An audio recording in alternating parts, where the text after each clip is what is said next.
Special thanks to Live Nation for all the support and sponsoring the episodes. Welcome to Stub Stories. I'm Sylvia. I'm that friend who gets you into shows, yet you don't know what I do for a living. And I'm Ricky. I'm the friend that's begging you to go to shows with me for bands you've probably never heard of. Today, we're talking David Bowie. So, before we get into David Bowie, we like to discuss our biggest fan and how you, Ricky and Clay, have now become part of our family. It's even Facebook official. Fabio, would you like to explain what happened? I thought I was already part of the family, but whatever. No, but this is official because the matriarch is involved. Go ahead, Fabio. Correct. So apparently my grandmother has How old is she? She's 92. Yeah. Ooh, nice. She's on Facebook. She is on Facebook and she has been dabbling on the interwebs on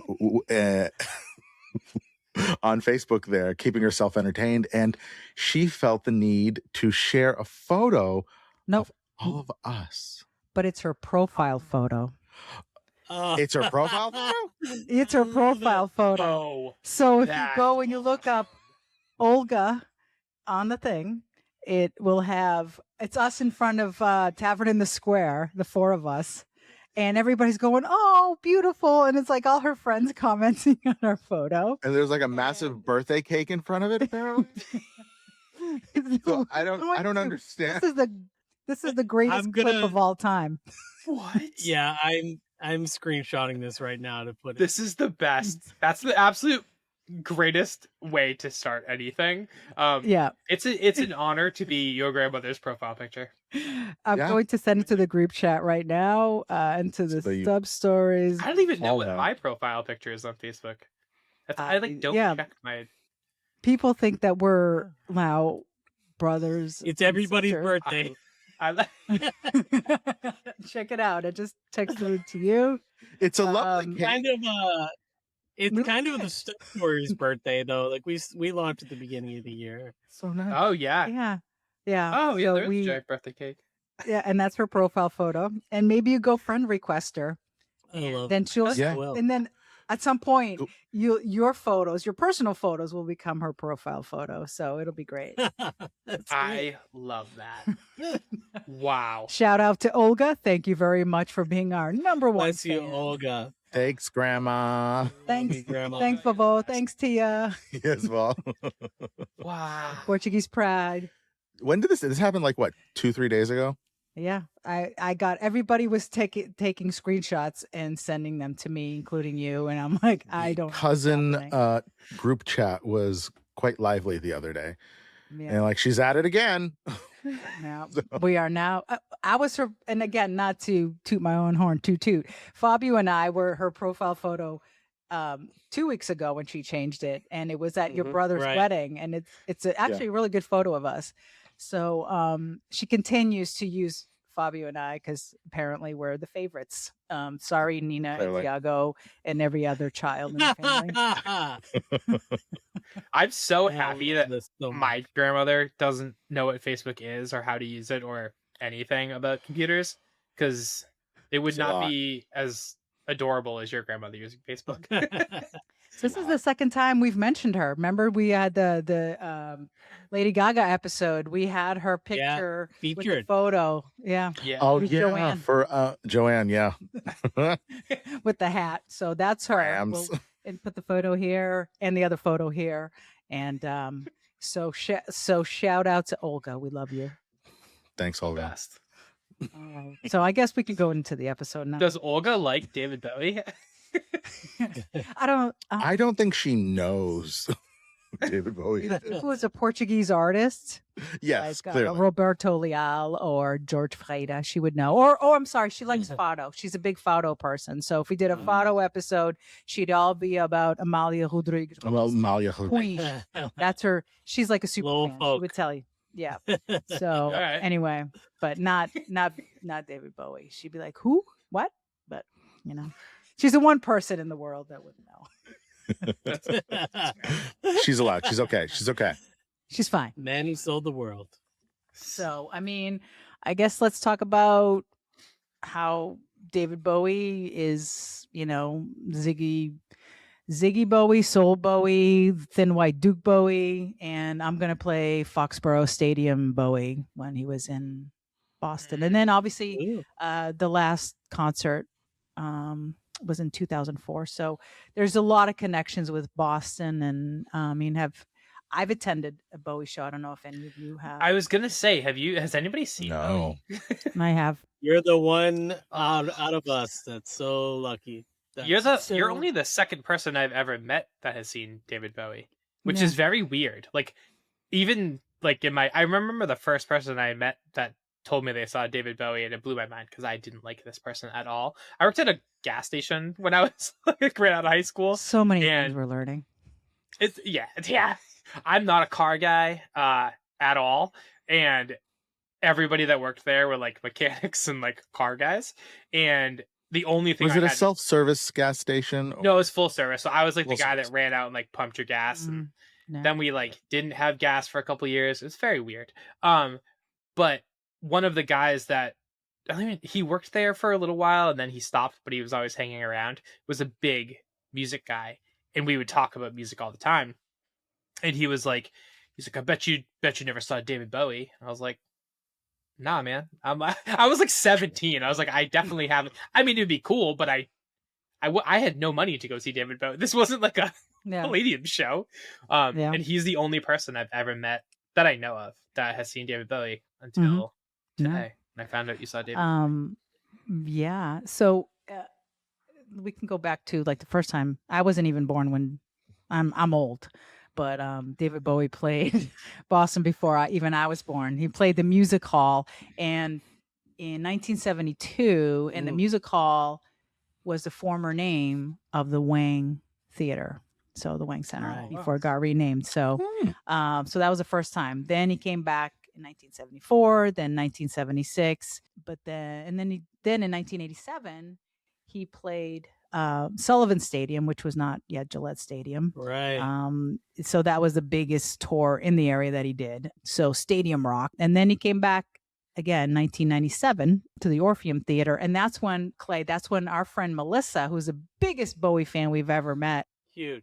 Met him at the Orpheum. Well, the story that Melissa tells is she went, Melissa worked a show. She worked for Live Nation, probably at that time was Clear Channel, whatever iteration of probably that was, or even SFX. Was it SFX? It was like a whole bunch of names until it became Live Nation. So she worked the show on one. So she went to the Orpheum, and here's her moment. She loves David Bowie, and she's she's done so many shows in her career, but this is when it's your idol, right, that you grew up listening to, and she meets him, and she went with her friend who was very well endowed, and the picture that is taken that she has is there's Melissa standing with her friend, but Bowie's looking at her friend. But in that show in 1997, Melissa was present at the Orpheum Theater. It was the first ever live internet concert broadcast. So that's history. Yeah. So the future, it was just casually happening in Boston. Yeah. No announcement, no hype. It just happened. And really? So yeah, he was very much on the forefront. The first art, like related to this, and it might not be the live stream specifically, but the first artist to really have like a community that like you paid $20 a month and you had access to like an archive and connection to like a forum and a group and everything like that. So he was really he kind of like proto social media. And so more than just a fan club, he gave you access to. Yeah. Well, it was the first like online fan club. Yeah. Mm-hmm. I mean, it wasn't monetized because what, you make money off of a fan club? I mean, although this internet thing's only going to last so long. Anyway. I love to pay $20 a month for AOL, and then you pay $20 to access the David Bowie stuff. Yeah. But I'm more impressed with Melissa being there, not just for Bowie, but for the first live internet concert. I'm like, and I don't think she realized that too either. So we have to reach out to Melissa. We have to do a follow-up on this. If they have an archive of that, the video is probably this big. Yeah. Yeah. It's like a JPEG a little. Yeah. So find it now. That's yeah. amazing. I mean, yeah. I like when I think of David Bowie, Bowie. I mean, I know like a lot of people put them together. Like Bowie and Prince are like just like not real humans to me. Like they're like they don't like walk, they float. They like they just absolutely they can do everything and anything, and it's cool. So in my mind, like he isn't the person that would be like so like tech forward with his music. Like I feel like he would be more like, oh, I'm an artist, like this, leave that like new stuff away from me.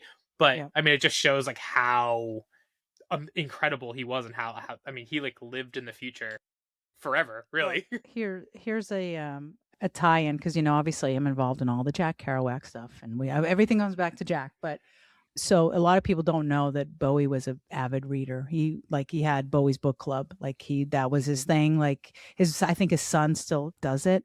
The first book that his brother gave to him that he says changed his life was On the Road. So in a lot of interviews, he's mentioned Jack, and that was the book that said you can be different, and it opened the world for him, he says. So that was always one of his mainstays. So I was like, well, that makes sense, right? That they were ahead of their time, even though they didn't know it. They were just doing what felt natural, right? I mean, you're not doing it, oh, I'm going to change the world. You don't know it while you're doing it, because people are like, who's these weirdos, right?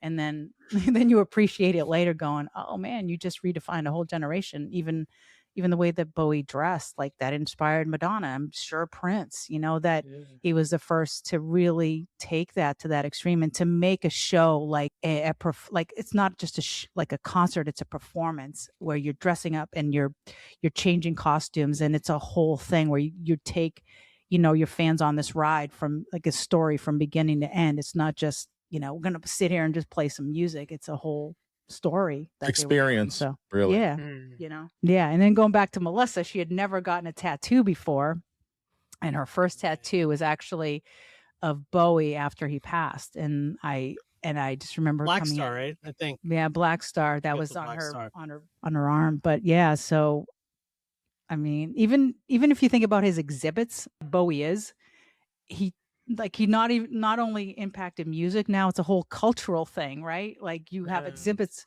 and it's sold out. It set records for like exhibits.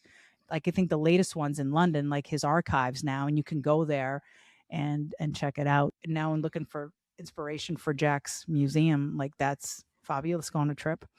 We go to London and check out the Bowie Museum, because I love museum. It's the archives, just to see like what they're doing. They're doing like a lot of things, even with mosaics. There's just a whole bunch of things that Iman and everybody is just doing, and it's like again ahead of its time.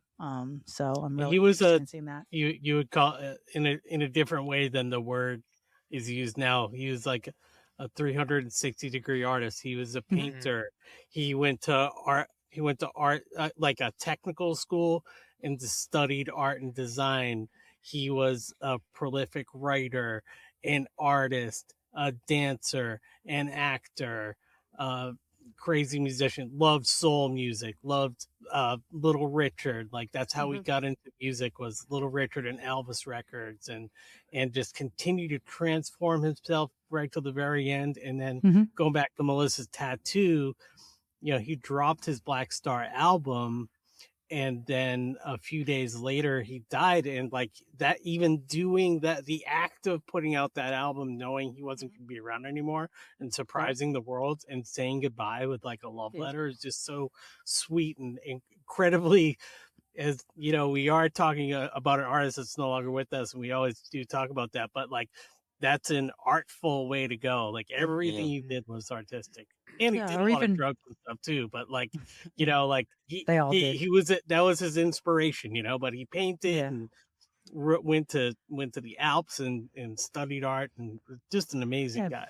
But even recording that final album, right? Like just like going through our family, like and with my uncle who had to go to the chemo treatments, and knowing the tough days that he had to face in that final year, and I'm like, I didn't appreciate that until I saw somebody else really close to me go through it. And you're like, to have that, to go into the studio and to be able to sing and to write. And I, I mean, I guess that's the most, that's the way that he maybe dealt with it, because like, you try to think, like, if somebody tells you, well, you have stage 4, whatever, right? And now you're like, well, this is it, what am I going to do? So like he did what he always does, is he put into his art.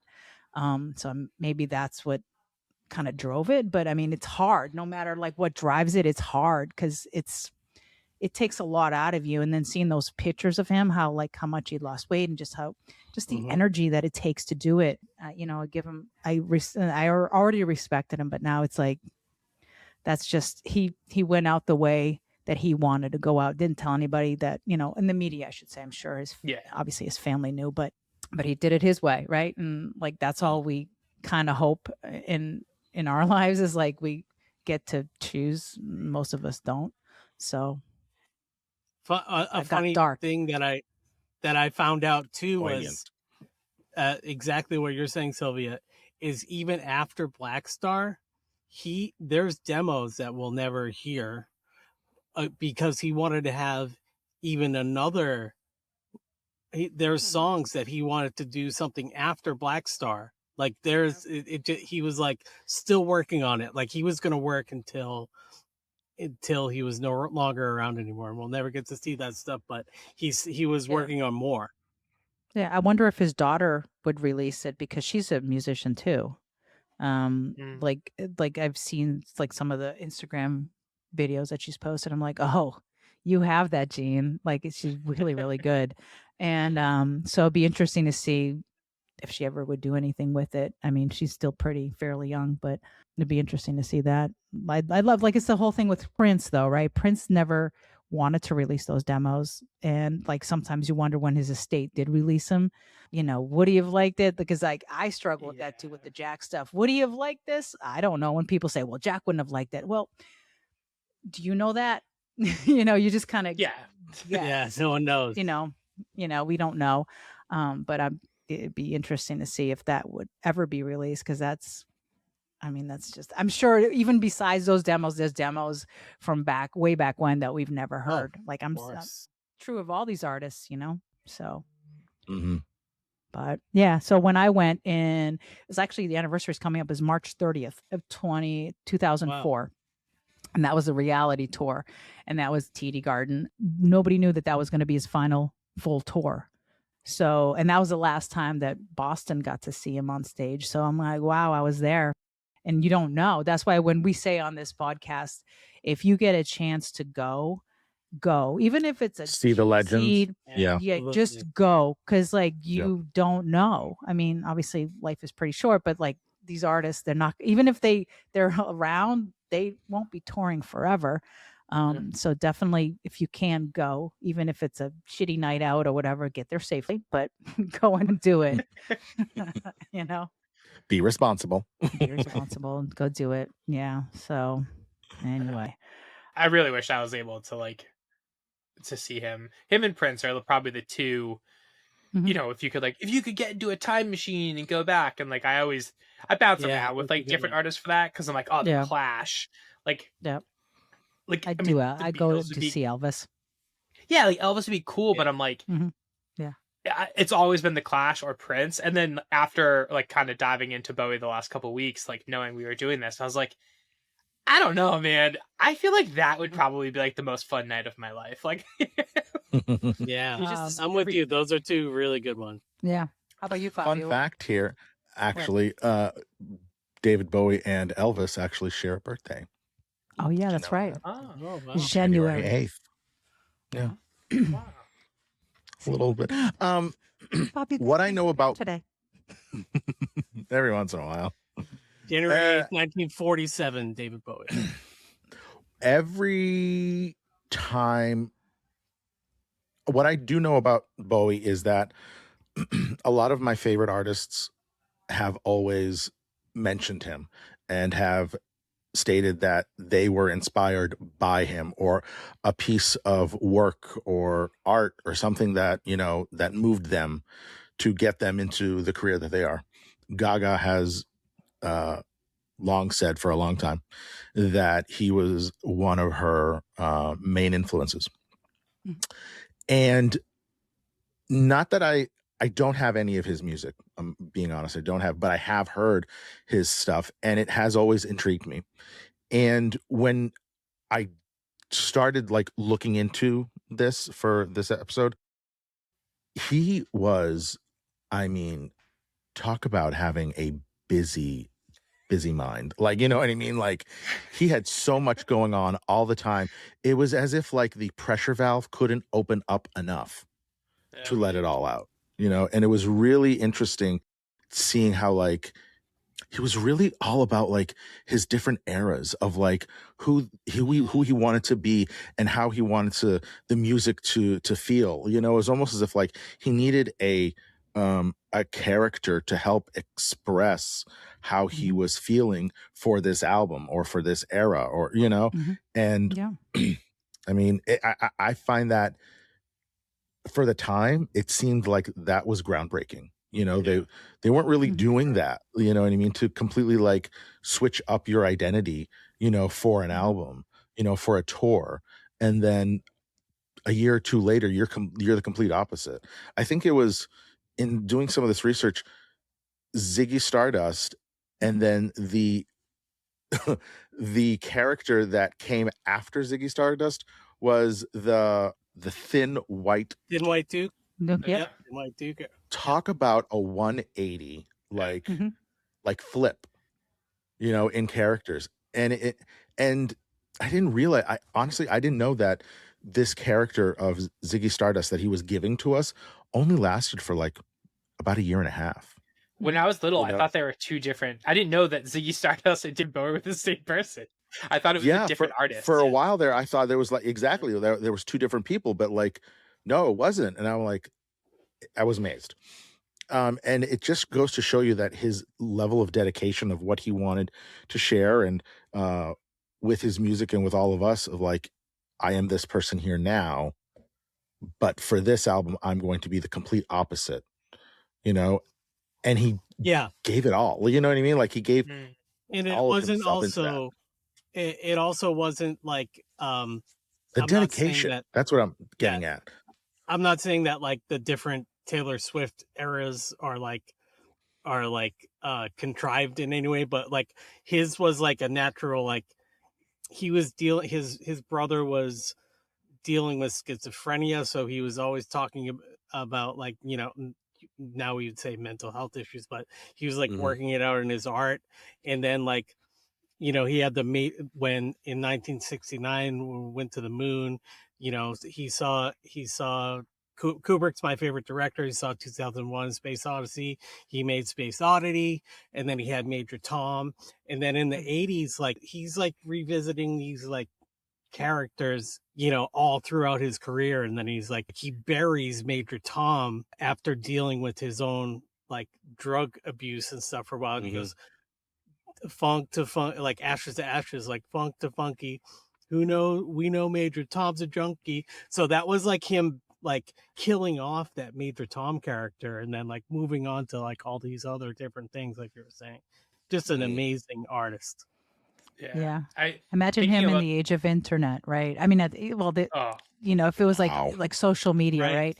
Yeah. Like he, you know, I look at, you know, you mentioned eras, Fabio, right? So obviously when you think eras, you think Taylor Swift, right? So like she does it by album, right? And it's sort of the way that, you know, David did, you know, so it's kind of like you're looking back and like, have they all been influenced by Bowie? 100%, you know, like, Swift, sure. 100%. I mean, look at all the characters that but all the characters, it's what's within you. It's not contrived. It's how you're feeling at that moment. Right. So, so you look at, you know, again, you start Madonna, like the latest one is, everybody is like the Showgirl thing, right?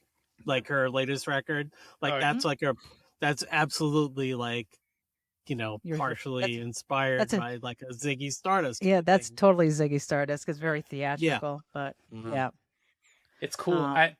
As a person who like can't listen to the same style of music 2 days in a row, basically, it's really just listen to David Bowie. You can like you can listen it all week. Yeah, I was and I knew that. I've known that for, a majority of my life, but like really diving in the last, week or so, getting ready for the podcast and being like, you forget how many iconic songs he has.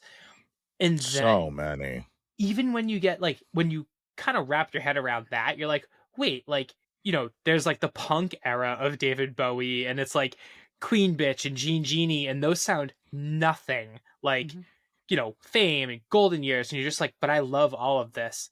And I want to see and experience all of this. Like, all of his transformations. Yeah. And you just like, one guy did that is like mind blowing to me. Like, I love Taylor Swift, but like a Taylor Swift song is a Taylor Swift song. Like, there's not there's a difference, but there's not like a massive stylistic difference in her music. Well, like kind of, well, I have to disagree there. There is, because like if you listen to earlier Taylor Swift and just I mean, it's different because like even like the songwriter, like no, I know, but I get what you're saying. Than the 1989, totally. No, I get it, because it's almost like it's such a sharp, turn in styles. It also might be even with what he did. Yeah, I think I get what you're saying by that. It might even be like I grew up with Taylor Swift. Like, I've listened to Taylor Swift since like the Tim McGraw song came out. So like I've lived all of it coming out, and I'm like, oh, okay. Like, I know it's different, but it's not. Yeah. It hasn't been so shocking. I wasn't alive for any of the Bowie stuff, except like the later stuff. But like all of the massive stylistic changes happened before I was born, and I don't know if there's another artist that I can like say that about. Because like I was born in '87, so the first time he's doing stadiums, I was born, and like he was obviously massive, but like all the styles have changed so much in those 15 years leading up to that. I get it. In '87, in your lifetime, my second Madonna tour. I was on my second Madonna tour in 1987. I mean, I was a teenager, but god damn it. I was 7 years old. I was 85 was a Like a Virgin, then 87 was Who's That Girl? So that was her first stadium. So I'm like, god damn it. I was 14. No. Wow. I don't even remember. What would a Sylvia at 14 be like? Oh, just like this, only just like more angst. But also, like Sylvia, remember like when we were growing up and watching MTV, and then like, like we knew who who David Bowie is, and like Madonna and stuff. And I remember distinctly feeling, and still even now, like when Blue Jean came out, like the single and the video, I was like, I don't really like this. And I liked all other Bowie stuff. And I was like, and it was just, and I was a kid, and I was just like, I don't really, how is this so different? Like, but I like Blue Jean, you know what I mean? Because he sounded like Elvis. Blue Jean. Right. I sort of get it, but when I was 10, I didn't. True. You couldn't appreciate it for what it was at that. I was like, I didn't know that was a pivot. I was like, why does this sound like this? But I would act out the videos. Oh, me too. Did you act out the videos? I did, but then I didn't like Dancing in the Streets with Mick Jagger. I was like, oh, I don't like. I love that. Yeah, it was like the baggy outfits, and I was like, I don't like that. It was just like the Zoots. I thought you were talking about type outfits. I thought you were talking about videos in general, because I distinctly remember one of my favorite things was I recorded Pour Some Sugar on Me by Def Leppard, and I ran around my dad's den and like jumped up on stuff, and like I like wore out the VHS tape, just me in the basement by myself, like like a comb, like even like this big a flashback scene in the movie Ready Player One. Like that's what I was. It doesn't exist anymore, but my parents had like a small video camera, and my brother and I did kind of that same thing, but we did it to Prince's Kiss, because we couldn't wrap our heads around the fact that like he doesn't sound like him. Like when you're 12 or whatever, you're like, that's not the same guy. Like, that's a girl singing that song. Like, that's exactly what I mean. It was so different that I couldn't wrap my head around it. Oh, so good. But yeah, we did the same. There's a video. Mm-hmm. I wonder if my parents have it, but it's the two of us just like singing Prince, like singing that song and like acting it out. Because at the end he's like like yelling and stuff. Oh, it was the best. Yeah, I acted out many videos. The first one was "Beat It" by Michael Jackson. Me and my cousin Tammy. We had the jacket, and we would like just do the whole thing. And then we did the Madonna "Make My Video" contest with True Blue, or my friend Leslie, Fabio's cousin from the other side of the family. She still gets mad because we thought that we won, because she says Madonna copied us if you looked at it. That's right. I remember this story. We submitted the video of us dancing. It was completely awful. I wish that video still existed somewhere, because we thought we were so good, and we it was bad. Like, and Leslie got to be Madonna because she had the Madonna boots. Yeah, she had the Madonna boots, and so she had the lighter hair, and I got to be one of the backup dancers. But that was early in my career. Leslie was Madonna. Sylvia was the backup dancer. I was the backup dancer. But anyway, so didn't mean to go off on that. I never did any of these. MTV. I never did any of these. Like, I never acted out music videos. You were a nerd. You had Coke bottle glasses, and nobody liked you. Well, also, I just imagine Sylvia like they're making this video, but like little kid Sylvia is like making a marketing plan in the background. I was. This is how we'll do it. You're like, we're gonna need. I did. Billboards. I sketched it out, but Leslie got to be Madonna because we filmed it at her house, and it was her dad's video camera, so she got to be Madonna. Yeah, that was OTP ads to see what the CRM is on this. There was no fake. Shout out to Leslie and John. We had to mail out the VHS to MTV. Imagine that. That's incredible. It seems like I don't know. So this must have been like 1986 or no, maybe 88, because like True Blue came out in 86, the album. Right. I don't know, but so if you Google Madonna Make That Video contest, it's I swear to God, it's gonna show up someday. I'll be running for office, and it's going to show up. You don't understand. I've heard so many stories, so many different times about this. I would love to see it. You have no idea. I do have an idea. And I think we were in blue sweatshirts too. Anyway, sorry. Back to the stylistic thing too.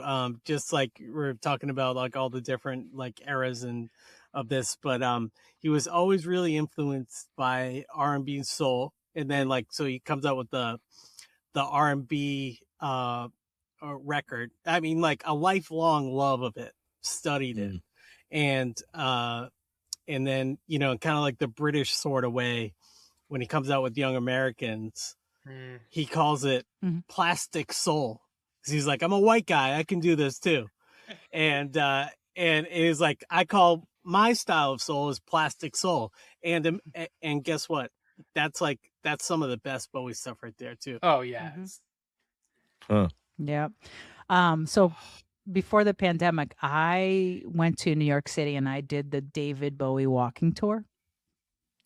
And it was cool. Really, really good, because I was sad that I missed out on the the exhibits, because it was in New York City. I'd missed it. It was in Chicago. I know Melissa had gone to the one in Chicago, but I had not gone to those exhibits. So I'm like, well, I want to go do something Bowie related. So did that, and it was really, really good. It wasn't, it was just basically going to everything like his old neighborhoods and just everything, like a day in the life of Bowie, basically is what it was. So that was really good. And then at the end of it, I ended up getting a David Bowie tattoo. Really? So it's like this, the lightning bolt. And yeah. So I got that, and I think I don't even have. Well, I do have a Madonna tattoo. I can't say that, but the only other. You didn't have a Madonna tattoo, and you had a many Madonna tattoo. I would feel so weird. Madonna takes up probably 80% of my back is for a Madonna tattoo. That's fantastic. So where did you get that shirt? Did you just buy it like online, or like did you get that at the show? Or? I got that at the no, not at the show. I got this in New York when I did the walking tour. So I got the walking tour. the walking tour. I gotta do that. That sounds. They still do that. They Or is still it- do that, and it's just like they take a group of people, and they just, again, like Soho, just all the neighborhoods. How he cool was is that part of. song? I'm afraid of Americans. Mhm. So good. I'm afraid of. Oh, it's like such a it's a banger. It's As a kid, so different. thought- appropriate right now. It's so Yeah. appropriate right now. It's perfect. Bowie and Soho. I picture that. And I'm like, Yeah. yes. I always thought that was 9 Inch Nails when I was little. Like it didn't like that's the thing about Bowie. Like even Might as have a even worked with those 38-year-old, like I can't wrap my head around all of the things that he has done. And as a kid, I thought that he was other people because like that's how different he was with Exactly. every piece of music he put out. And like that song obviously doesn't sound like a 9 Inch Nails song, but I think I also He wrote it. He wrote it with I will say he wrote it with Brian Eno and and Reeves and Trent Reznor are the producers on the song. So you are not wrong. Okay. That is purposely That's like that, but yeah, I mean it's his song, but Yeah, you're right. They helped him produce it. So I wonder if I like heard Makes that sense. somewhere and it just like all It no, it's just- totally got got that together. Yeah. Yeah. Yeah. Oh, that's so sick. Because he loved 9 Inch Nails. Yeah, Like, I remember had respect for Yeah. artists, you know? Yeah. So when he died, I was with a bunch of friends and like I don't know if we were working. I don't remember exactly how it all worked out, but somehow it was the whole thing where like that night one of them just got a bunch of like small canvases and we're like, "Oh, we're going to paint David Bowie," which is weird because like none of us are painters, especially me. It's like I was David yeah. Bowie paint night. Yeah, exactly. And like there's a photo somewhere of like all of our things and they all did a very good job and mine I can't.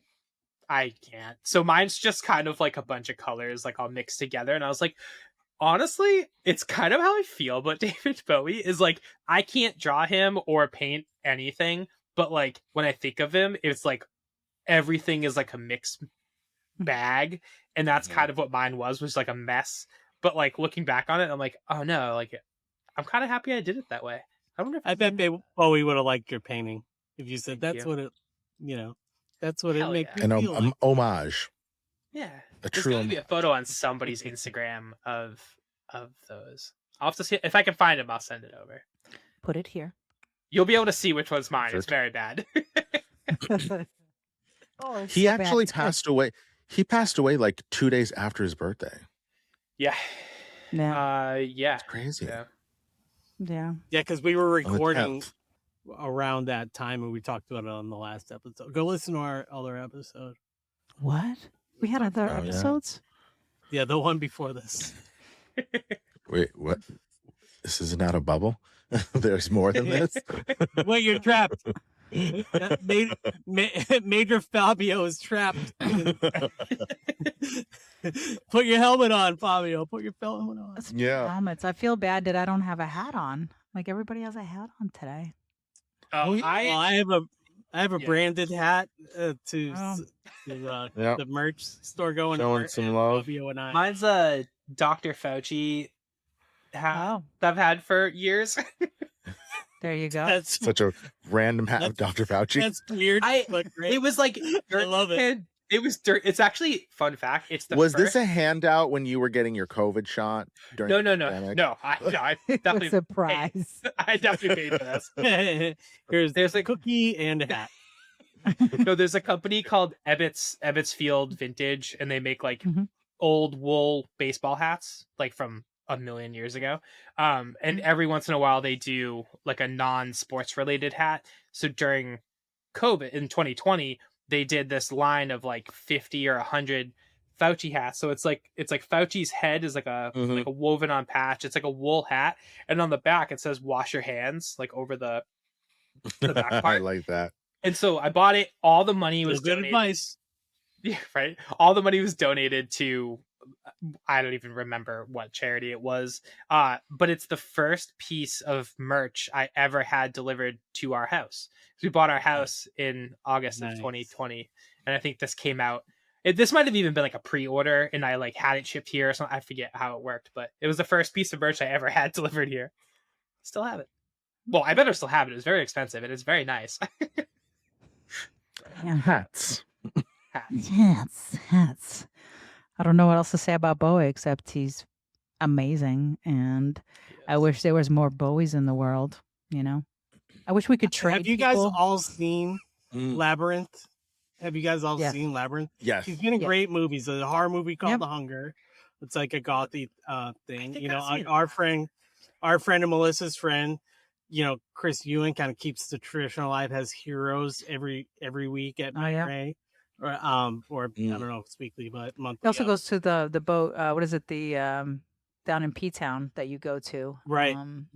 What's that? Like what's that place? Dance. I forget the name of it. Tea dance. He does tea down there. Oh, he's awesome. Legendary man ray DJ, hugely and member of Magnetic Fields and like hugely inspired by Bowie and you know, like he told Playboy that he was gay, and then like it was like really controversial. But back then, like at the time, like he was a bisexual guy who was married and had a kid, and people were like, "What? What?" It was like, what? Like, and then you know, how it's can like this robot like, alien from outer space be married to a human and have a child? Yeah. Have you seen his wife? She's freaking gorgeous. Oh, Amon. Yeah. She's smart and she had a son and then a daughter with him on. So okay. I have the origin story if we're gonna wrap up soon, but I do have the origin story of his eye. For colored eyes. We talked about it on the other episode. So what had happened was early albums of his, like 70s, he got into a fight with like a friend that he continued to be friends with like forever, but he got into a fight over a girl, and the guy like, you know, clocked him in the eye, and it like messed up his eye, and he had like a permanent dilated pupil from it. He has two blue eyes, but Fabio, you're exactly right. It was permanently dilated. So when he becomes an actor and doing more stuff in film, like where it's just face stuff, you know, Vogue, like face stuff, they were like, "You're the perfect person." A space alien guy has the two different colored eyes, you know? So, yeah, but he, I guess, just permanently dilated his eye. And I didn't know that until this morning. That's amazing. Oh. Yeah, he got into a little Heroes. You mentioned Heroes a couple minutes ago, and so one of my favorite albums ever is the Wallflowers second album. And when the Godzilla movie came out in like 1998 or something, the Wallflowers covered Heroes for the soundtrack. That's right. Yeah, I remember that. The two lead singles were Heroes, and then it was like the Puff Daddy Led Zeppelin thing. Oh, yeah. And I always loved Heroes more. I didn't know that Heroes was a cover. I just thought it was a new Wallflowers album or a new Wallflowers song. And I'm actually getting a Wallflowers tattoo next week. But yeah, I was like, they're so good. So I was obsessed with it. And a couple years ago, I actually was like cruising around must have been on eBay, and I found the like 7-inch single of that Wallflowers cover of Heroes. So I bought it, like by everything Wallflowers. And like last week, Billy Joe Armstrong from Green Day and his son released a version of that song. And it's the first song that they ever like had co-vocals on. And I was like, why is this song following me like throughout my life? Like Green Day and the Wallflowers are like very much pillar bands for me. But yeah, it was just kind of crazy. I was like, wow, like they don't sound anything alike, and neither of them sound like Bowie, but this song is perfect in all three of these versions. And it's just like, it's so weird. It's so good. Well, there's something very punk rock about David Bowie, just as much as there's something very gothy about David Bowie, just as much as there's something very glammy about David Bowie. And just being an artist, like from so many different angles, it's like, you know, he like really loved Iggy Pop and the Stooges, and like when it wasn't popular to do so, and that's where the kind of where the name Ziggy Stardust comes from. So he just took from everywhere, like all great artists too. So I was going another fun fact. Do you know that him and Iggy decided to sober up together in Berlin? Yes. Yep, I did know that. It blew my mind. Kind of cool. Interesting. Like they got like a simple little basic apartment and we're just like, we're just going to be normal people. Yeah, I think, wasn't it and kick the heroin and the cocaine addiction. That's funny because I think of Train Spotting too, right? Like, right? Yeah. Lust for Life, and like, like he's like stuck in the apartment with the baby on the ceiling. Yeah. Oh my god, I need to see that movie again. I was looking at the set list from Bowie's last show. And he covers the Pixies, but he also covers Iggy Pop twice. And I was like, wow. Like covering Iggy's one thing, like that's amazing, but it's also like, oh, you dedicated 2 songs in your like final full live performance to Iggy Pop is like pretty amazing. That says and then the Pixies are from Boston, so yeah, and like the Pixies are like obviously a much newer band compared to Bowie, so like it's so cool that you never see an artist of that stature cover a band below them, really. 2004. I don't think it was the TD. I called it TD Garden, but I think it was probably the Fleet Center at that time. It wasn't. I don't remember when it changed. No, because I think it changed over to the Garden in like 2001, 2002. Okay, so maybe it was Fleet. I don't think I here somewhere. Yeah. I don't think I ever went to the Fleet Center. Like I feel like I was like too young. Mm-hmm. And Fleet I also Center, you were so close, Sylvia, because it changed from the Fleet Center in 2005. Oh, so did it really? Close. You nailed it. I guess I did go, and it was the Fleet Center. Yeah, because I will put a picture, but I did have a working pass to the show. Did not meet Bowie. Working. I walked. Not attending. I walked the halls. I was a youngin' at the time. And I didn't have, I didn't want to get thrown out, but that was one of the first passes that wasn't like metal or like. I was catering. I mean, or were you too scared to go to catering? I went to catering. We don't want another princess situation baby. here. So I don't want to get yelled at again. No, but catering's good. But I always say like catering's great. Once you keep moving up, but the best catering is, I will always say, is always stadium catering, because then you might have your own ice cream bar and stuff like that, and some lobster thrown in, because that's when that's what artists think, right? When you come to Boston or New England in general, is like lobster. So I'm always like hoping for some kind of thing happening. So. Just so you know, Sylvia, at some point today, between now and 6 o'clock today, Cousins Lobster's going to be at the Lowe's parking lot. So you're coming to get me so we can go. You have to go. So I'm like, we need to figure out like what time are you done? It's only going to be like 15 minutes. We could go at noon. You could come get me at noon, and we could go. Okay, we're gonna go get lobster. Guys. I'm sorry, Cousins Lobster. Cousins love. Oh, we could go see. No, we're not going to go see Amelia. We have to mention her in every episode, so that's why I'm saying Amelia's name. I thought that's what you were going to say when we were like involved with the family. I thought it was going to be about Amelia. No, but no. She would never do something that like. She's not sensitive. Birthday cake frame. No. Yeah. No. I like grandma instead. Yeah. Yeah. What have we learned in this episode?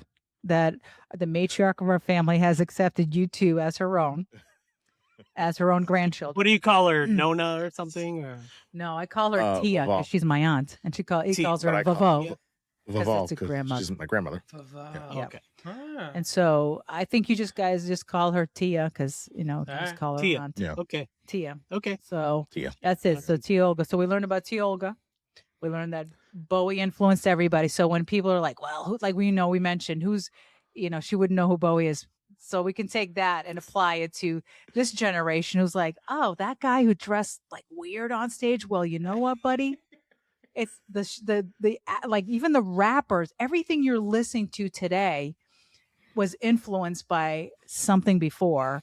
And I can guarantee you they probably have sampled some of his stuff, and I'll even say it's all been done before. It's know? all been done before. It's all just So- being recycled. And for pride and gender fluidity and things like that, inspiring He's an ally. people to this day. Yeah. He's the best. He's Yeah, he's the best. And, then again, goes back to Kerouac too, I love that he lived in the same area.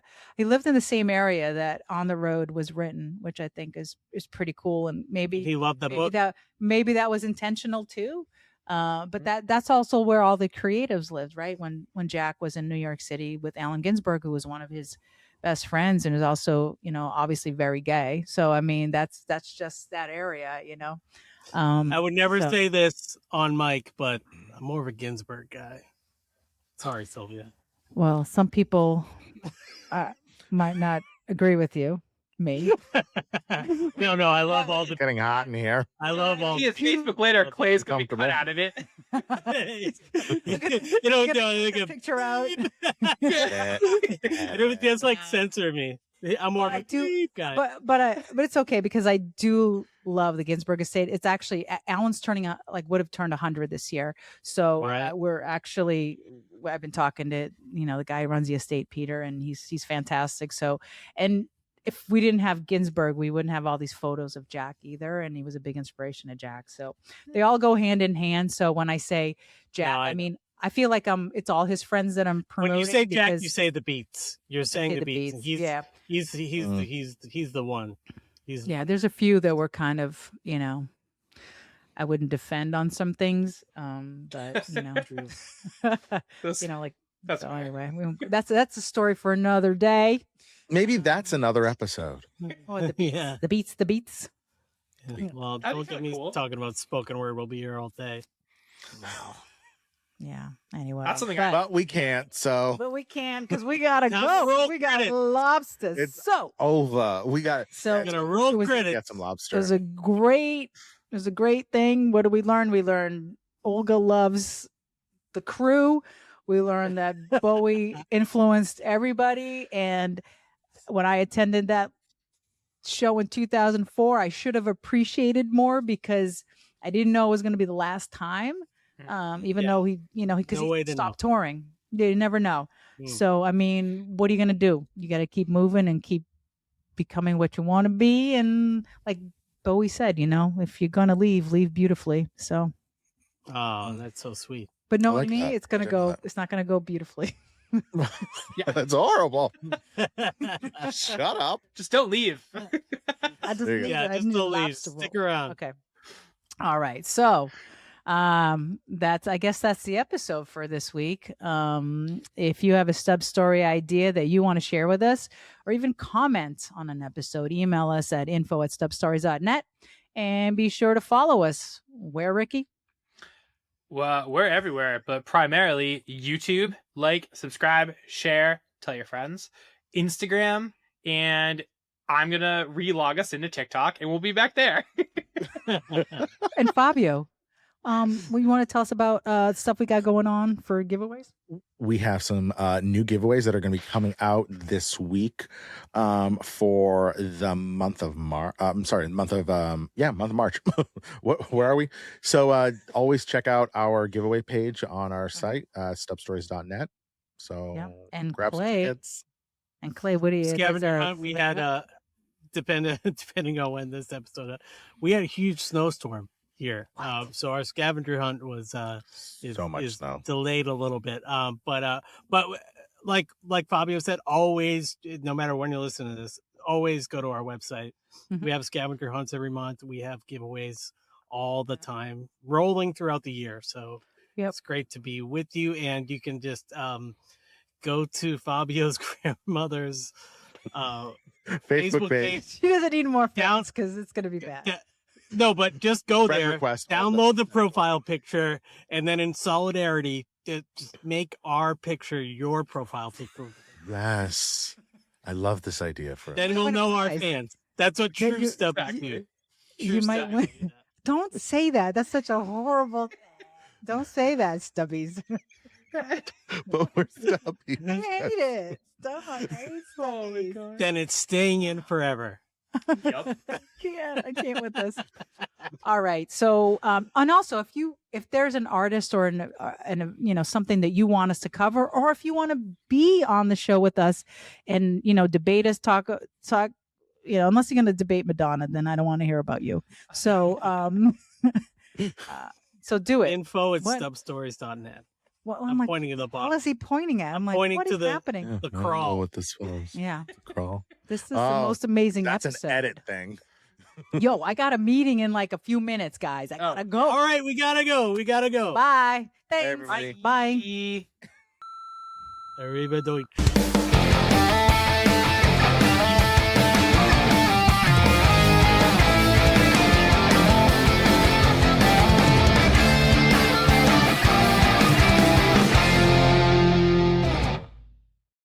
Hi, this is Sylvia.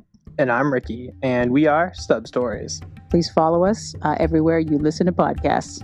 You can find us on every social media channel. Make sure you're following our YouTube, like, subscribe. And check out our website, stubstories.net. Special thanks to Live Nation for all the support and sponsoring the episodes.